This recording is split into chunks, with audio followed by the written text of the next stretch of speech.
Bienvenue. On l'a presque tous sous nos voitures, cette petite boîte en métal, mais on sait rarement à quel point elle est cruciale.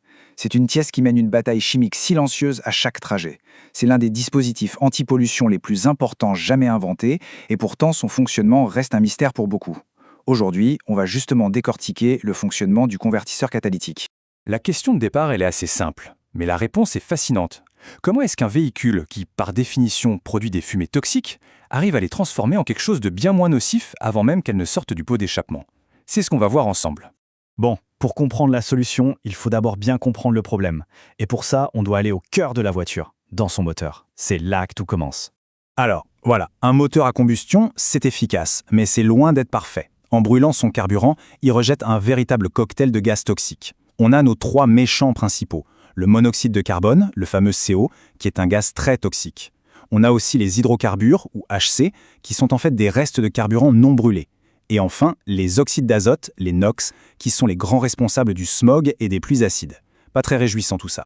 Face à ce cocktail polluant, les ingénieurs ont imaginé une solution vraiment élégante. Attention, ce n'est pas juste un filtre qui finit par se boucher, non, c'est une véritable petite usine chimique, conçue pour transformer ces polluants. Et voici notre héros, le convertisseur catalytique, qu'on appelle aussi le pot catalytique. Il est placé sur la ligne d'échappement et son rôle, c'est de déclencher une réaction chimique pour neutraliser ces gaz dangereux avant qu'ils ne soient libérés dans l'air. Maintenant, ce qui est vraiment génial, c'est ce qu'il y a à l'intérieur. Cette structure qui ressemble à un nid d'abeille, on l'appelle le monolithe. Son but, c'est d'offrir une surface de contact gigantesque dans un tout petit volume. Et cette surface, elle est recouverte d'une couche infime de métaux précieux, du platine, du palladium et du rhodium. Ce sont eux les catalyseurs. C'est eux qui vont faire toute la magie.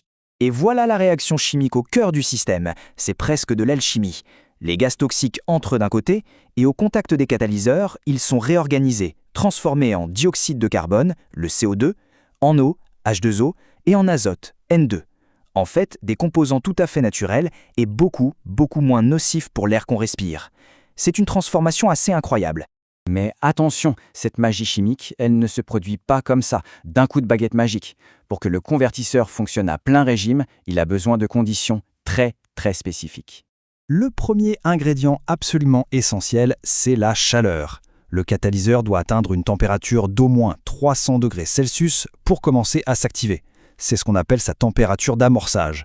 En dessous de ça, il ne se passe rien, c'est juste un morceau de métal inerte dans l'échappement. Et pour qu'il soit vraiment au top de son efficacité, la température idéale se situe plutôt entre 500 et 800 degrés. C'est dans cette fourchette très chaude que la conversion des polluants est maximale. L'autre condition, et c'est vraiment le point le plus délicat, c'est le fameux mélange air-carburant qu'on appelle la richesse. Ce graphique l'illustre parfaitement. C'est une question de précision d'horloger. Pour que les trois polluants soient bien traités en même temps, le mélange doit se trouver dans cette zone de fonctionnement qui est minuscule.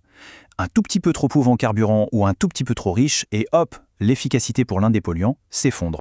Alors, la question c'est comment le moteur fait-il pour rester en permanence dans cette fenêtre de fonctionnement si étroite? Eh bien, il utilise un capteur extraordinairement malin. Voici la sonde à oxygène, plus connue sous le nom de sonde lambda. Elle est vissée sur l'échappement juste avant le catalyseur. On peut la voir comme le nez du système. Son boulot, c'est de renifler en permanence la composition des gaz qui sortent du moteur. Le principe est assez simple en fait. La sonde mesure en continu la quantité d'oxygène qui reste dans les gaz d'échappement et elle la compare à la quantité d'oxygène dans l'air ambiant. C'est cette différence qui va créer une petite tension électrique, un signal. Et ce signal, il est très clair. Si le mélange est riche, ça veut dire qu'il n'y a pas assez d'air, donc il reste très peu d'oxygène dans les gaz. La sonde envoie alors une tension élevée autour de 0,9 volts. A l'inverse, si le mélange est pauvre, il y a trop d'air, donc plein d'oxygène, et la tension chute vers 0,1 volts. Le résultat, c'est ce signal qui oscille en permanence, comme on le voit ici. Bon, maintenant qu'on a toutes les pièces du puzzle, on a le problème, la solution, les conditions et le capteur. Voyons un peu comment tout ça s'emboîte pour créer une mécanique de précision, une véritable boucle de régulation. C'est un dialogue constant.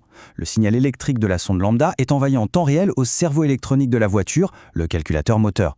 En fonction de ce signal, riche ou pauvre, le calculateur va ajuster à la milliseconde près la quantité de carburant que les injecteurs envoient dans le moteur. On appelle ça une boucle de régulation fermée. C'est un cycle perpétuel. La sonde mesure, le calculateur analyse et il ajuste l'injection. Et ce cycle mesuré, calculé, ajusté se répète des dizaines de fois par seconde, tout ça juste pour maintenir le mélange dans la zone parfaite pour que le catalyseur puisse faire son travail. C'est un système d'une élégance et d'une efficacité redoutables. D'accord, c'est un système magnifique quand tout fonctionne. Mais que se passe-t-il quand un grain de sable vient enrayer la machine? Eh bien, la voiture est aussi conçue pour s'en rendre compte toute seule. Le secret, c'est qu'il y a une deuxième sonde lambda, une sorte d'espion, placée cette fois-ci juste après le catalyseur. Sa seule et unique mission, c'est de vérifier si le catalyseur a bien fait son boulot de nettoyage. Et là, la différence est flagrante. Regardez à gauche. Un catalyseur en pleine forme. Le signal de la première sonde oscille beaucoup, normal, mais celui de la deuxième est stable, presque plat. Pourquoi? Parce que le catalyseur a consommé l'oxygène pour les réactions chimiques. Maintenant, regardez à droite, un catalyseur hors service. Le signal de la deuxième sonde se met à imiter celui de la première. C'est le signe qu'il ne se passe plus rien. Le calculateur comprend alors immédiatement que le catalyseur est HS. Mais alors, pourquoi un catalyseur tombe en panne? Les causes sont multiples. Ça peut être une huile moteur de mauvaise qualité qui l'encrasse ou un choc physique qui casse la céramique à l'intérieur.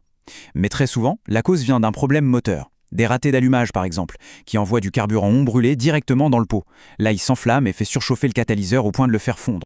Et c'est justement quand le calculateur détecte cette anomalie grâce à la deuxième sonde qu'il va déclencher l'allumage du fameux voyant moteur sur le tableau de bord. Ce petit aimant orange que tout le monde craint, eh bien souvent c'est le signe que ce système de dépollution si complexe a un problème. Voilà, le convertisseur catalytique, c'est bien plus qu'une simple pièce d'échappement.